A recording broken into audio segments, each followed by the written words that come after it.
Revolution Golfers, Martin Chuck here, and we are at the Magna Golf Club. Kind of a rainy day. Got the Hoffmans here. They're from Southern Ontario, right? Chatham area. And we had a great time. Kind of newer golfers. Kathy is pretty new to the game, right? Worked her tail off in the golf school for 3 days. We worked really hard on the awareness of overtaking, rhythm, timing, finish. We worked hard on your grip. Yes. Agreed? Okay. So the rhythm of overtaking.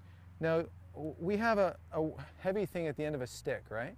So this heavy thing at the end of the stick, we have to have the awareness in our mind, in our head, this weight here, and how this weight almost wants to swing us. You know, I've said this in other Revolution Golf Tips. One of my mentors, Mo Norman, he used to say, my swing balances me, right? And he'd say it 3 times. He'd always repeat himself. My swing balances me. So Kathy did an awesome job. No, she didn't hit every shot perfectly. And no, she's not going to go shoot 79 next week. But I think you had a nice time, and I think you got some information to build a foundation that can help you move on, right? Yes, we need clarification that what we're doing is right. And the game is darn hard, we know that. And with some application and trust, the golf club can move around us in a fashion where the swing can balance us.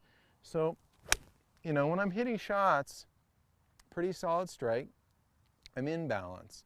I'm very aware, and we talked about the blackout, didn't we? See, Revolution Golfers, what happens is a good player, a high-level player, knows where this golf club is the whole time, has an awareness of where the face is the whole time. When you are practicing, I've said this in other tips, I want you to feel as though when you look at the golf ball, the ball fades away. It's a fog down there. Your attention is really on the mast at the end of this shaft, and the whole time you're hitting a shot, even though your eyes are peacefully looking downward, because people say to me, you know, Martin, where are you looking? I always say down, because I'm not really giving the ball a lot of focus. I'm really focused in the momentum of the head of the golf club.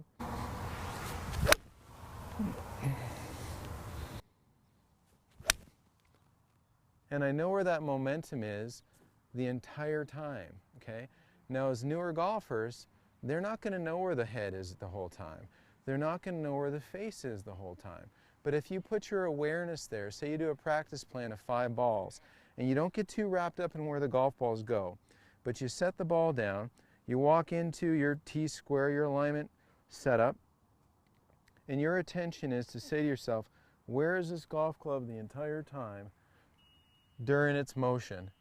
And once, if you can do that and become more acutely aware of that, you'll be more aware of how the shaft bends, the sensation of lag, how the club goes from an out-of-line condition, in-line through impact, and you'll hit a lot of nice shots.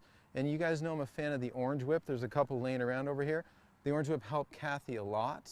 It's just a bit more flexible. In fact, hold tight. I've got one right here. It's just a lot more flexible than a golf club, isn't it? In that sense of the Orange Whip loading at the top gave you that a nice ability for you to become a bit more acute and aware of your rhythm, right? Cool. So, hey, Martin Chuck, signing off from the Magna Golf Club with the Hoffmans. Thanks very much, Martin. Pleasure to have you guys here. Thank you. And post your questions and comments down below. No blacking out. Pay attention to that club head. You're going to play better golf.